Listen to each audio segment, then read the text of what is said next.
I waited for the forensics team, then went into the station to write my report. I was officially off the case. Thank you, mademoiselle. That obviously cannot be the completion of your story. If I might ask a question? Of course. Michael Clark, the reporter, he was Ratchet? Absolutely. I was the only law enforcement official to question Clark. I knew this wasn't his first kidnapping. You looked for similar cases. What do you Americans call the MMOs? Means, motive, and opportunity. Yes, I looked for someone in plain sight. Someone on the edge of a kidnapping case. Someone in plain view, keeping track of the investigations. An innocent witness, a concerned neighbor, even another reporter. And eventually you found a name behind an alias. Yes, I found a name. Cassetti, the real name. The real name of the man you call Ratchet is Cassetti. This explains much, mademoiselle, but not all. It explains why she is our number one suspect. But not how she came to be on this train. Attends, she has grown pale. I don't know what's wrong with me. Excuse me, Mr. Poirot. I don't feel very well. You are exhausted and still feeling the effects of the drug. Stay with us, mademoiselle. One more effort. I need to know your recent movements. I snuck aboard the train. This I observed. You came directly to this room? Yes, and other than a couple of careful trips to the ladies yesterday, I never left this room. I didn't want to be spotted by Ratchet. Yesterday, I chatted with my roommate, Miss Schmidt, I think, here in our room. She brought me some dinner. I got very sleepy and nodded off. And now she nods off again. Is this a joke? She must be faking, so we can't interrogate her further, Poirot. No, Book. She really seems to have fallen asleep again. It is my fault. She must have been given a dangerous dose of sleeping pills last night. The effects should wear off soon, I hope, but I am afraid asking her to tell us her story was too much for her. Pinch her, Poirot. She's faking. Her eyes are dilated. She is not faking, and there will be no pinching. Dr. Constantine, please stay with her. Monsieur Bouc, ask the other passengers to gather in the dining car. There are still many questions I need to ask. But all of them together? Won't someone overhear you questioning the others? I will speak softly because I am trained to do so. They will speak softly because they want to. Very well. I will do as you say.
The passengers who agreed to come and talk to you are assembled, Poirot. Mr. Masterman is already here to answer your questions. Perfect. Thank you, my friend.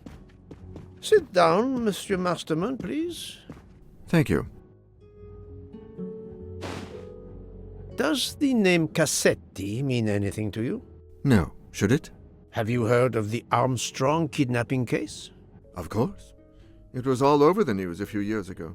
Your employer's real name is Cassetti. He was the man behind that kidnapping. Mr. Ratchet was... He murdered that poor little girl? Mr. McQueen, the man you worked for is a kidnapper named Cassetti. What? What kidnapping? He murdered his victim, a child named Daisy Armstrong. The Armstrong kidnapping? You had no idea of Monsieur Ratchet's real name? Damn skunk! Why are you so upset? My father was the district attorney who handled the case, Mr. Poirot. I saw Mrs. Armstrong more than once. She was a lovely woman, so gentle and heartbroken. If ever a man deserved what he got, Ratchet, or Cassetti, is the man. He didn't deserve to live. Madame Olson, have you heard of the Daisy Armstrong case? No, I've never heard of it. It was only 2 years ago. It was famous. Maybe so, but it was not famous in Spain, where I have been helping the refugees from Africa. You've never heard the name Daisy Armstrong? No, never. Daisy Armstrong? No. No. No! No. Yes. It was all over the English tabloids before I went to Jordan. A horrific crime that claimed the lives of an entire family and their wrongfully accused nanny. That's right, isn't it? Quite so. I thought the culprit had been punished. Some might say that the culprit was punished last night. Oh, my heavens. May I ask you a few more questions? Yes, of course. You read about the crime, as you said, in the tabloids. Yes, that's right. For weeks, news of the royal family was eclipsed. Have you ever been to the United States, mademoiselle? No, never. Jordan was really my first trip abroad. You were in Jordan? Yes, I was an English tutor there to the children of a high official. Until recently. What is your relationship to Captain Arbuthnot? Who? A former soldier traveling with us. You must have met him.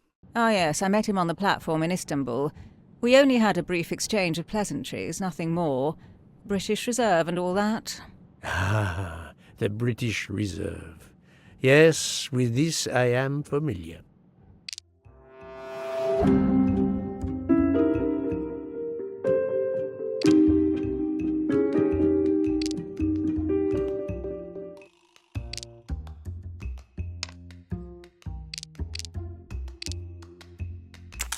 Are you sure everything you have told me is accurate, Mademoiselle Debenham? Of course.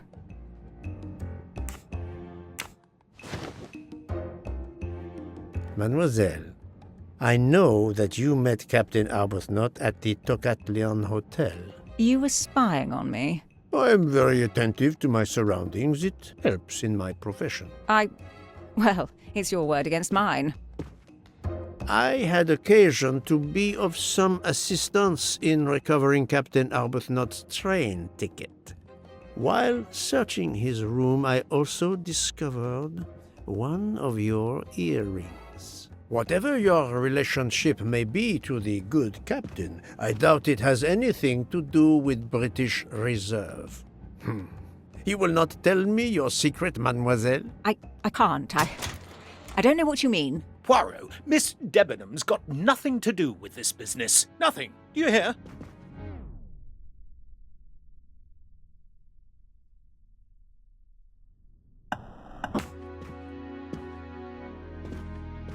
Archie, stop!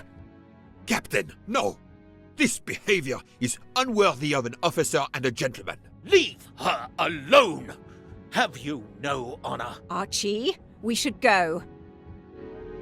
Captain Arbuthnot, I am certain you are a brave soldier, but you are a poor actor.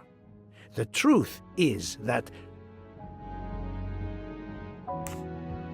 your relationship with Miss Debenham is beyond doubt, Captain. Your reaction was apparently that of a man trying to protect the woman he loves. I might understand that if your relationship were some cleverly disguised secret, but it is not. You make puppy dog eyes at one another at every opportunity. You cannot hide your love. Everybody knows. I advise you to stop with your accusations, Mr. Poirot. I'm going to escort Miss Debenham back to her compartment. Make of that what you will.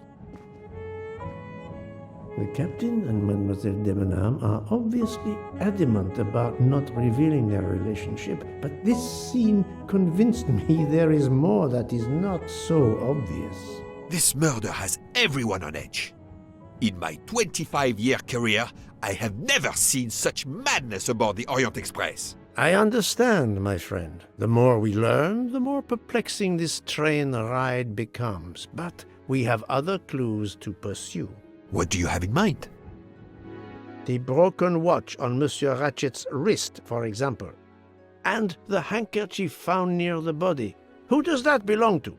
This little drama we have just witnessed has not put you off the scent. Far from it, my friend. Will you return to your watch over Mademoiselle Locke? Yes, I will. Dr. Constantine can probably use a break. Good. Au revoir, Poirot.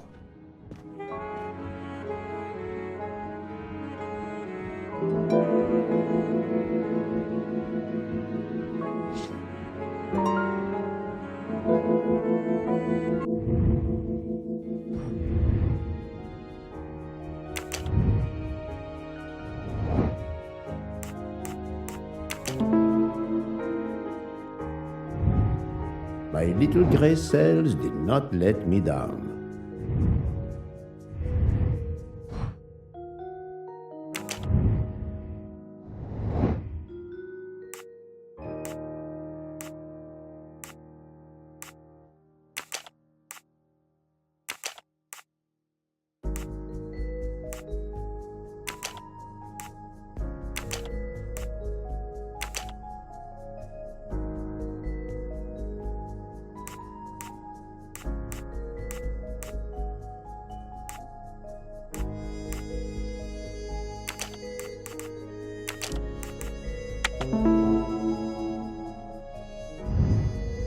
That was easy.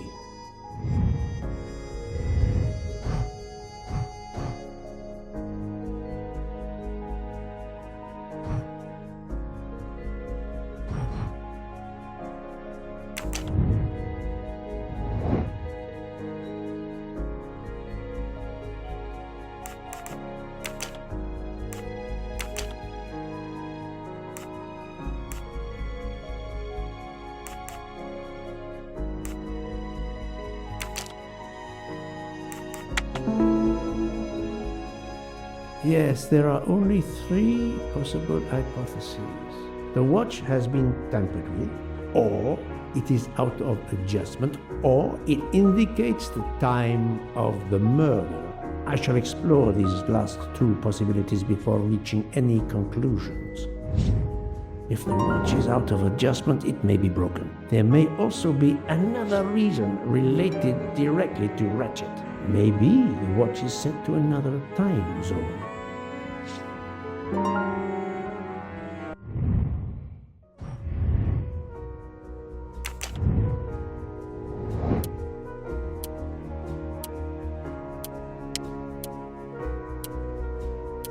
The watch was not defective because the second hand is still moving. I'm right again. That happens to me a lot.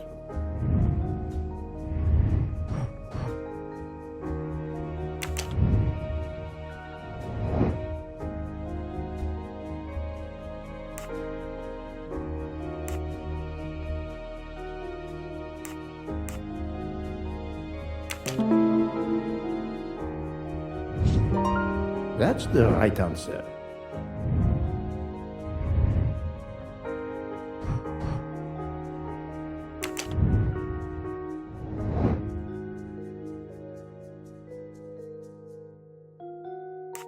Good.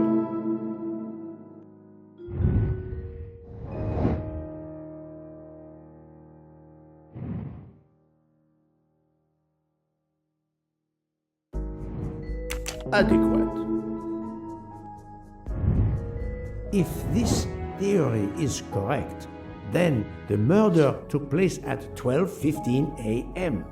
I must interrogate all the passengers to see if any of them have an alibi for this hour.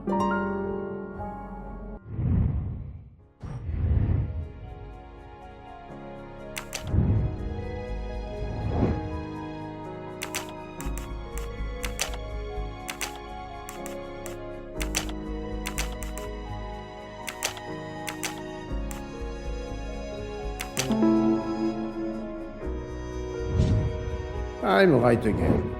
That happens to me a lot.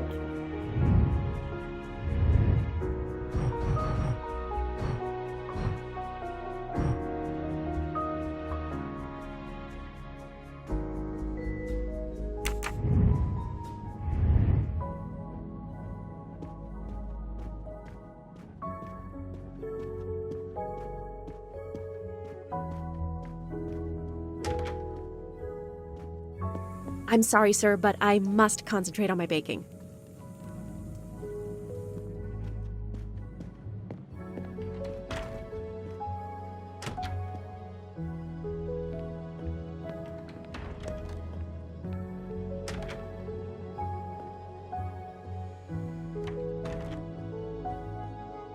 Sorry to bother you, Monsieur Mori. I have a question to ask you. Please make it quick. I have a meal to prepare.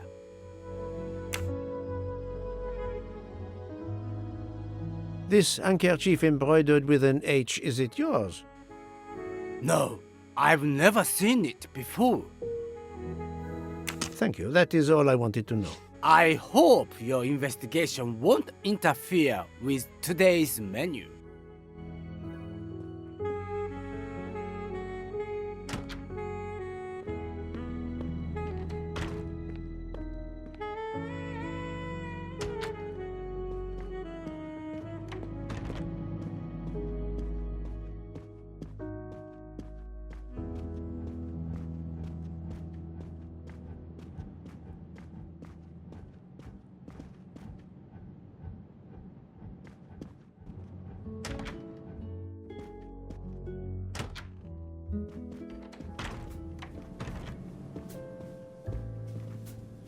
Monsieur Foscarelli, I would like to ask you a few questions, if you allow me. Ah, Signore Poirot, is it? I was wondering when you'd get around to me.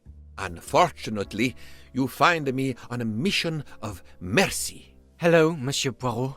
Sorry, we have a small problem. The orange juicer has broken down and I can't fix it. Mr. Foscarelli has kindly offered to help me. It isn't a car engine, but I am doing my best. Even with the two of us, we can't manage. Let me guess. You call upon Poirot to help. I'd be happy to answer your questions when we finished.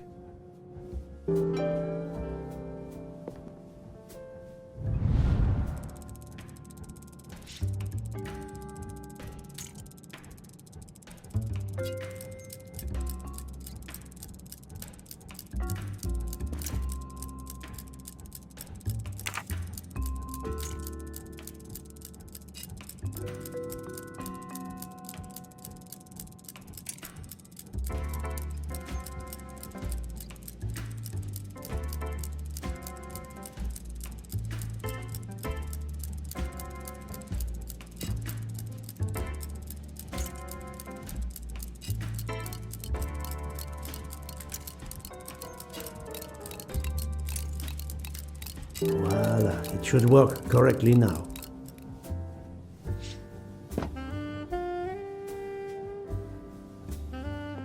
Bravo! I should stick to automobiles. Well, now we can talk calmly. Monsieur Foscarelli, is it? Antonio Foscarelli, delighted, Monsieur Poirot. You have, of course, heard about Ratchet's murder last night. Oh, naturally.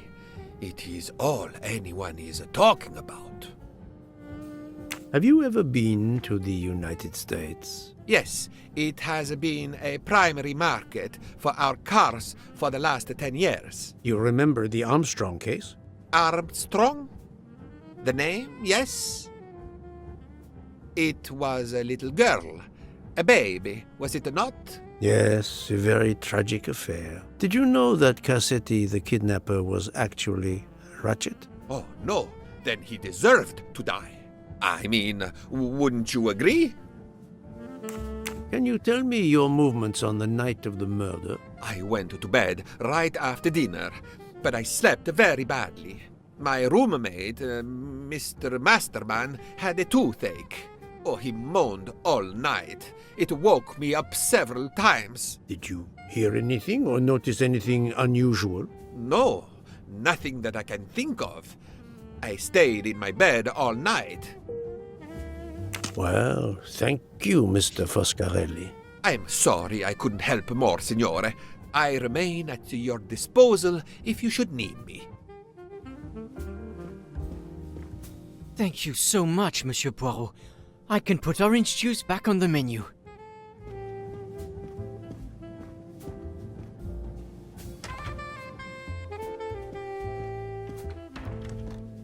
Enchanté, mademoiselle. You are Hildegard Schmidt? I am, Herr Foll. And you, I know, are Herr Poirot. Correct. May I ask you for a few minutes of your time to answer a few questions? With pleasure, but first may I ask for your help? Why does this not surprise me? I don't know. I am at your service, Fraulein. My mistress, Princess Dragomirov, has asked me to open this traditional Matryoshka doll. There is a trinket inside she must retrieve. Madame, in my experience, each Russian nesting doll simply pulls apart to reveal the next one inside. Indeed. Yet try it for yourself. As you wish. Ah, you are a gentleman.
The inscription reads, "To my dearest friend."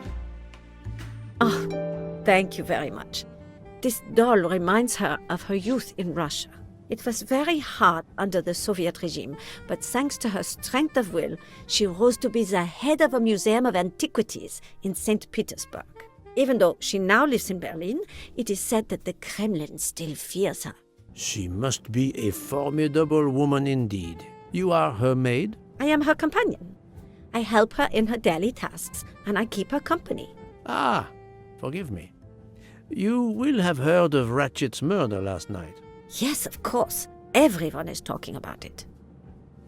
Can you tell me how you occupied your time last night? Just after we left Istanbul, I had tea with my roommate, Fräulein Locke. I went to dinner with the princess, and when I returned to my compartment, Fräulein Locke was already asleep. A little later, Herr Michel, the conductor, came to get me because Madame la Princesse needed my help. Her back troubles her. I massaged her for about an hour. Do you remember the time? I'm sorry, I do not, mein Herr. Have you lost a handkerchief embroidered with an H, madame? Oh, no, monsieur. I thought perhaps since your first name is Hildegard. It is not mine, I tell you. I could not afford something so nice. I have no idea who it belongs to. My apologies, I did not mean to alarm you. Thank you for answering my questions, madame.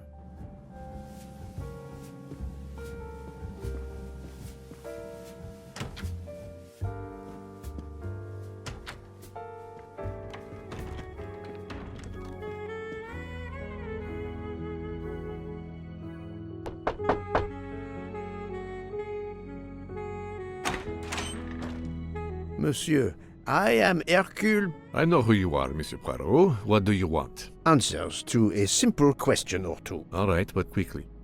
My wife is quite ill. I would like to stay by her side. I promise. First of all, I imagine you know about the murder. Of course. The Countess is terribly distressed. Your full name? Rodolphe Adreny. Your home is? Budapest. And how do you come to be aboard the Orient Express? I am a Hungarian diplomat. My family has represented our homeland since the revolution from the Soviet Union in 1956. I was on my country's business in Istanbul. Business which I cannot discuss. And your wife often accompanies you on your diplomatic missions? Yes, and why not? Was there anything else you wanted to know?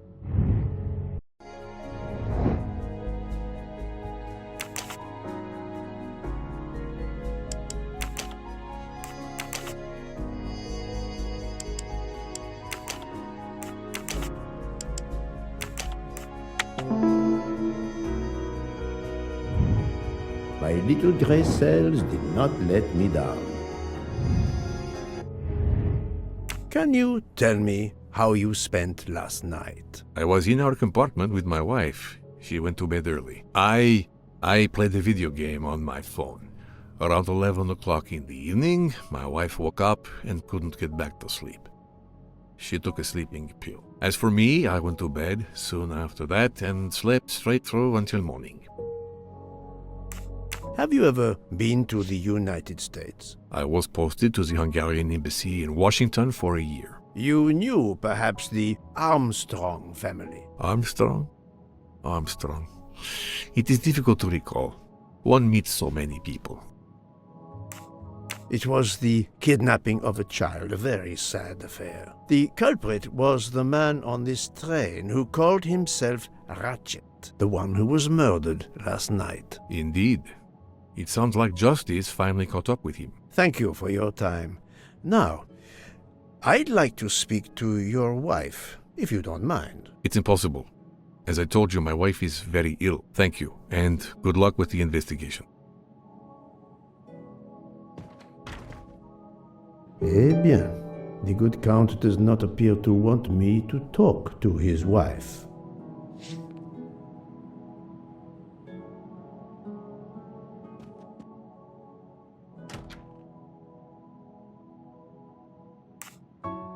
Monsieur, if I am to catch this murderer, I will need your help. My help?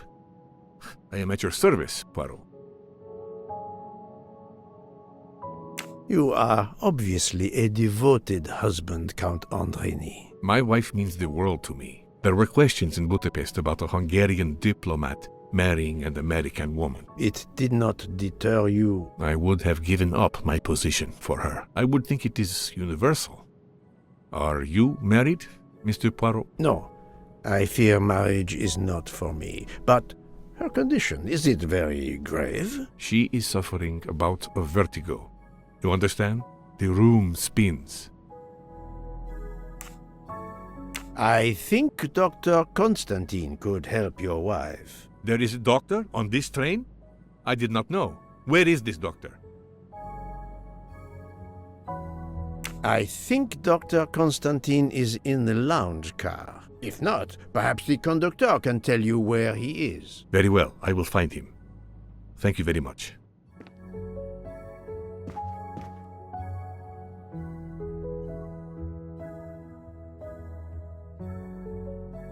Forgive me for intruding, madame. I am Hercule Poirot. I know who you are, Mr. Poirot. I overheard you send my husband on a wild goose chase. Your husband cares for you greatly, madame.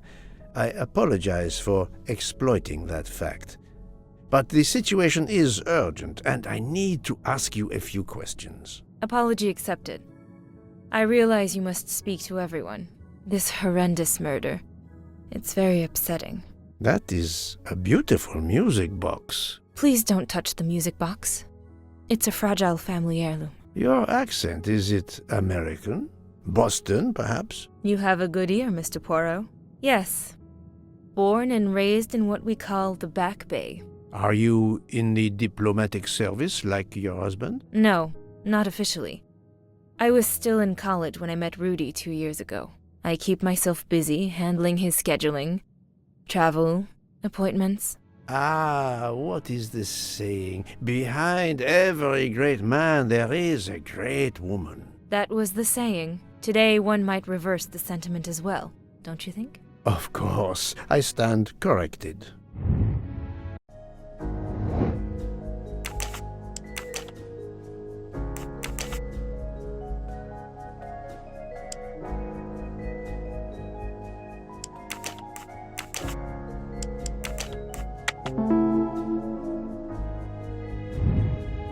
Et voilà. A handkerchief embroidered with an H was found at the crime scene. By any chance, does your first name begin with an H? No, my first name is Elena, with an E. Can you tell me what you did last night? Well, my husband and I went to dinner. Then we came back here. We went to bed around 10 o'clock. I tried to sleep, but I couldn't, because of the shaking of the train. I suffer from vertigo. I finally took a sleeping pill, and that did the trick. When did the train's motion prevent you from sleeping? Between midnight and 2 a.m. I know because I must have looked at my watch about 10 times. I see.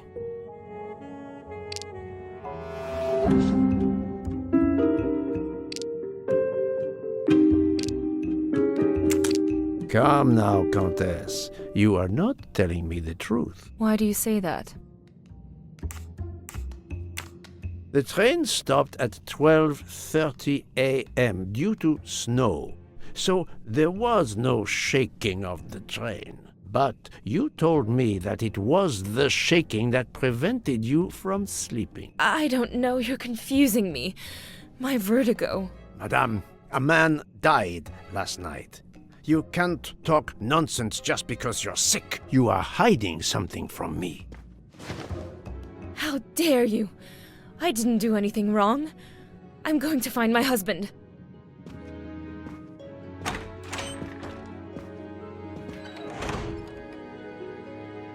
That was unkind, I know, but my strategy worked. I can now inspect this room in peace.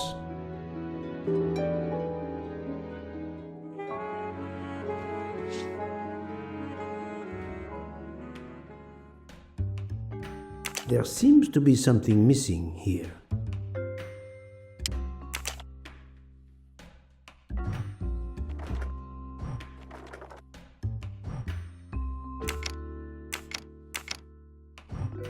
It's closed.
an engraving written in, I believe, Russian Cyrillic.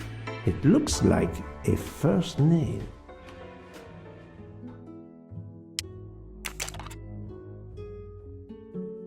For my beautiful young ladies, Helena and Sonia. Helena with an H. It's Countess Andreni with an older girl. Poirot! Have you no shame? Monsieur, I am afraid shame is not a very helpful emotion for a detective trying to get at the truth. What are you doing in our compartment? I am investigating a murder, Count Andreni. My wife is ill. My apologies, monsieur, but your wife seemed in perfect health when she left the room to find you. I do apologize, but I needed to search your compartment. You will regret this, Poirot. Please, Count. You aren't going to challenge me to a duel, are you? Countess, I'm afraid I took the liberty of inspecting your little music box. How dare you! The message in the medallion was addressed to you and Sonia. Sonia Armstrong, your older sister, the mother of Daisy, the murdered child. I am a Hungarian diplomat. You have no official standing here. You have no right to search. No, Rudolph. Let me speak. It's useless to deny what this gentleman says. I am Helena Goldenberg, the sister of Sonia Armstrong, and Daisy was my niece. The music box is a gift from my sister's godmother, a very close friend to my mother. We hid the truth from you when we learned that the man killed last night was the person who destroyed my family. I panicked. I didn't want to be accused. That is also why you lied about the H in your first name? Exactly. Your ferreting about looking for the H is obviously part of your investigation. If I found a handkerchief in Monsieur Ratchet's room embroidered with an H, I might suspect you had been there. A handkerchief? I don't have any handkerchiefs embroidered with my initial. To be honest, that sounds awfully old-fashioned to me. I give you my word of honor that last night, Helena never left her compartment. My wife is telling you the truth, Poirot. I hope so. I'll let you rest. The matter of the H on the handkerchief still needs clearing up. But first I should check the inscription on the back of the medallion.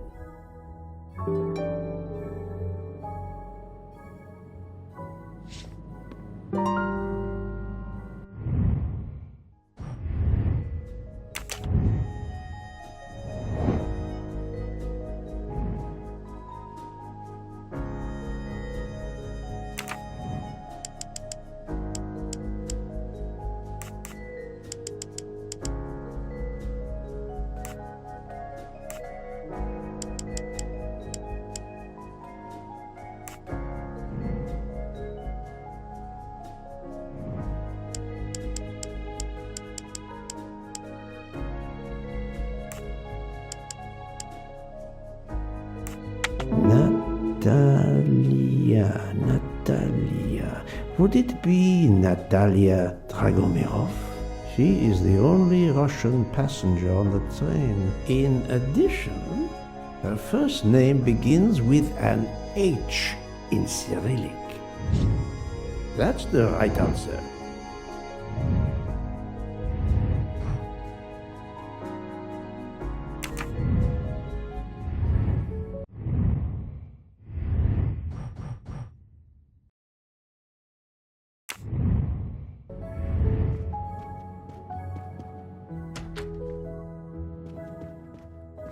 Madame Hubbard, may I ask you a question or two? It won't take long. Anything I can do to help? Have you misplaced a handkerchief recently? No, I don't think so. Why? We found a handkerchief embroidered with the letter H, so I thought it might have been yours. I'm sorry, but it's not. It may belong to Miss Schmidt, Princess Dragomirov's lady's maid. I believe her first name is Hildegard. It is a possibility. Anyone could be lying, of course. I thank you, madame.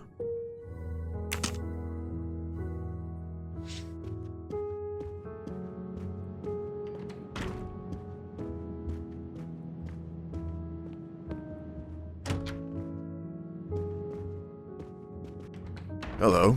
Can I do something for you? Hello, Monsieur Hardman, I believe.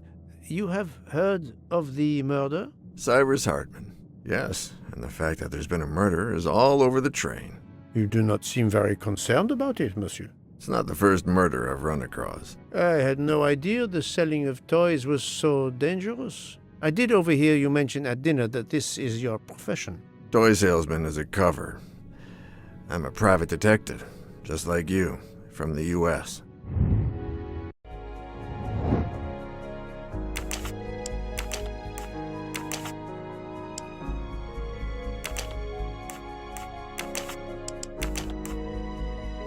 I do not think that's the right answer.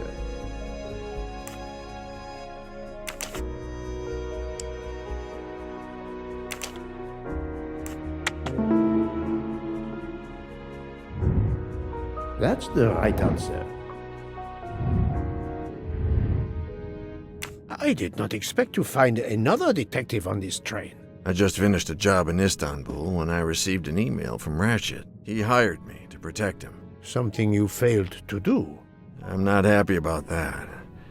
He'd received some threatening letters. I was supposed to watch his back, and yeah, something I failed to do. But he seemed to think he was in more danger when he left the train. He was traveling to Paris? I assume so, but I'm not entirely sure. Can anyone on this train confirm your identity? Yeah, that McQueen kid.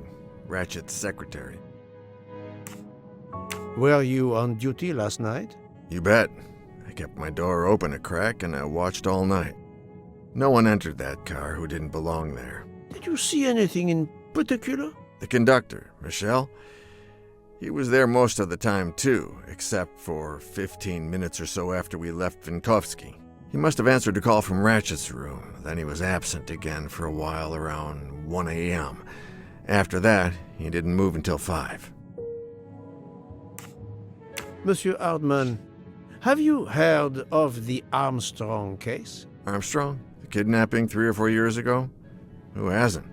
Why? Ratchet's real name was Cassetti. I have reason to believe he was the kidnapper. What? He killed that little girl? No, I didn't know. If I had known, I wouldn't have taken the job. Do you have any idea who was behind the threatening letters? I don't know his name, but Ratchet told me he was a small man. Dark hair, with a womanish kind of voice. Oh, thank you for your help.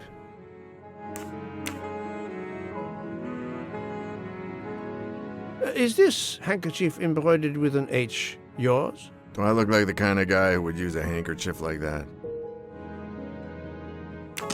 Thank you for answering my questions, Monsieur Hardman. Listen, Poirot.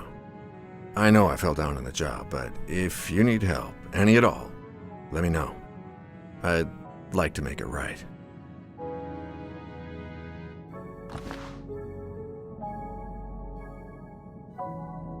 Wow. It has been a while since I have seen one of those.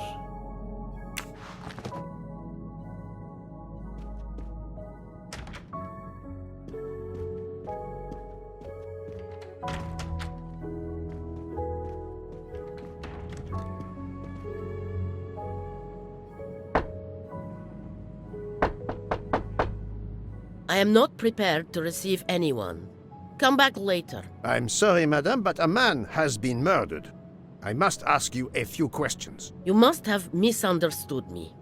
I cannot speak to you just now. Madame, I know that Sonia Armstrong is your goddaughter. Come in, please. Please forgive my intrusion, madame, but I really must ask you some questions. Then ask. I'll answer if it pleases me.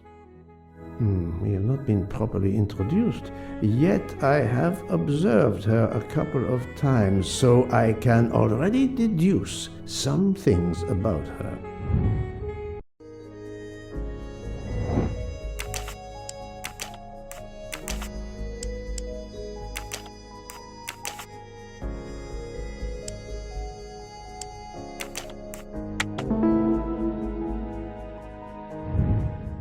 That was easy.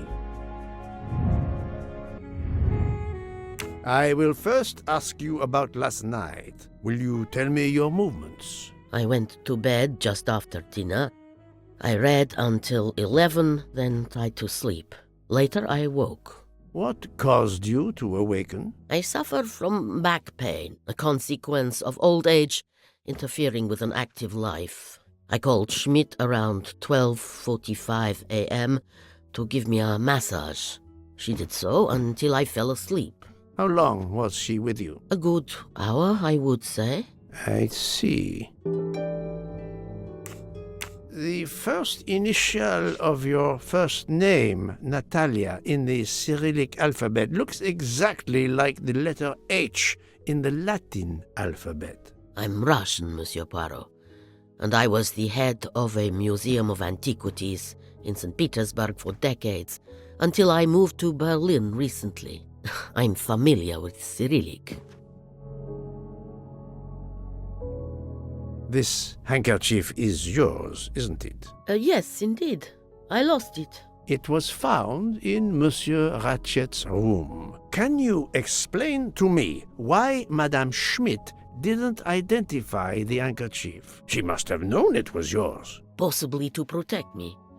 She is very loyal.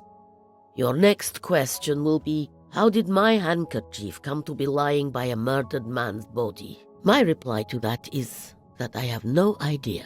That is not an answer, madame. It is all I am able to give you. I must tell you, Princess Dragomirov, I have discovered something astonishing. And that is? You are Sonia Armstrong's godmother. You make that sound like a revelation. I have never hidden the fact, monsieur. You knew Colonel Armstrong well, then? I knew him slightly, but his wife, Sonia Armstrong, was my goddaughter. I was on terms of friendship with her mother, the actress Linda Arden. Linda Arden was a genius, one of the greatest tragic actresses in the world. I was not only an admirer of her art, I was a personal friend.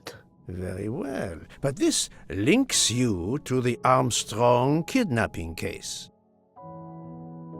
Helena Andreni is the sister of Sonia Armstrong, the late mother of Daisy Armstrong, kidnapped and killed by the man who was murdered on this train, Ratchet. Indeed.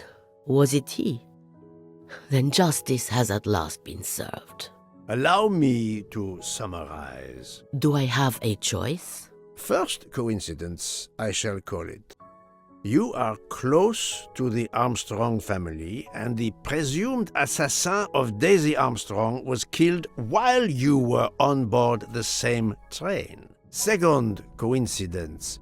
Your handkerchief happens to be found at the foot of the victim's bed. Third coincidence. One of the stab wounds inflicted on the body was by a left-handed person. You are left-handed. That is a lot of coincidences, Princess Dragomirov. Well, Monsieur Poirot, call it fate. If you report to the police your coincidences, they will laugh. A woman of my age and frailty has violently murdered a man? With how many potential witnesses who saw me doddering along the corridor in the middle of the night like Lady Macbeth? You are right, Princess. You could not work alone, which means you have one or more accomplices. And it is only a matter of time before I find out who they are. I would appreciate it if you would remove yourself from my room and take your fantasies with you.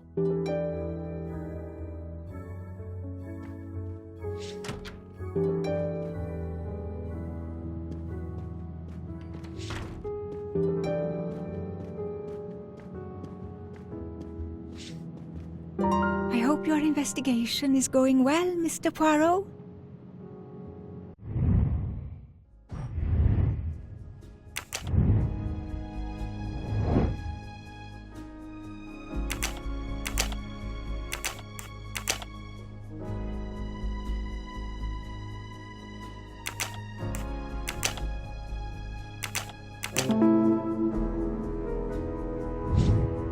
Et voilà.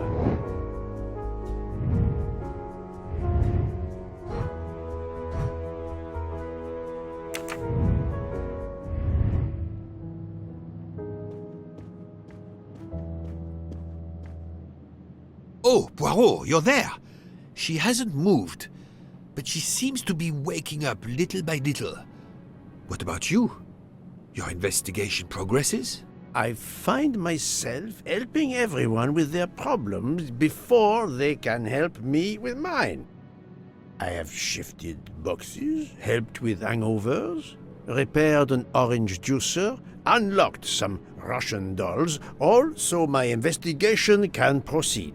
Don't forget the dessert recipe. How can I? Truly, the labors of Hercules. My friend, I would rather clean out the Orgeon stables. Yet, I have managed to solve a few mysteries. Oh, tell me everything.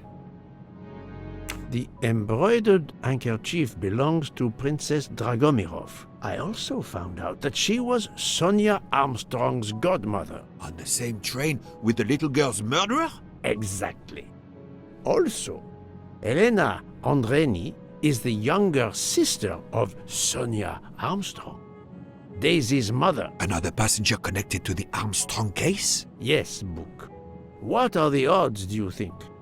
But I cannot see either woman stabbing Ratchet over and over again in a frenzy. And they apparently have alibis. I had 3 theories concerning the broken watch. It could have been tampered with. It could have been out of adjustment before the murder. Or, of course, it could indicate the actual time of the murder. The only hypothesis I could rule out was that the watch was out of adjustment. For the others, they are impossible to verify. So the watch is of little use to the investigation. And I was convinced that it indicated the time of the crime. 2 women involved in the Armstrong case. Let us not forget our patient here. There are 3 women. Look, she seems to be waking up.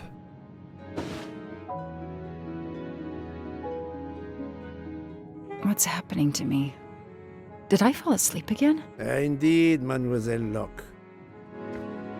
Did you take any medication? Sleeping pills, for example? No, I never use sleeping pills. I inspected your cup. You can clearly see that there is a residue of something at the bottom. I'm sure a lab test would confirm you were drugged. Most likely an overdose. That would explain your battle to shake off the effects. You think Fräulein Schmidt did it? She certainly had the most opportunity, but why would she? But no one knew who I was. It's impossible that someone deliberately targeted me.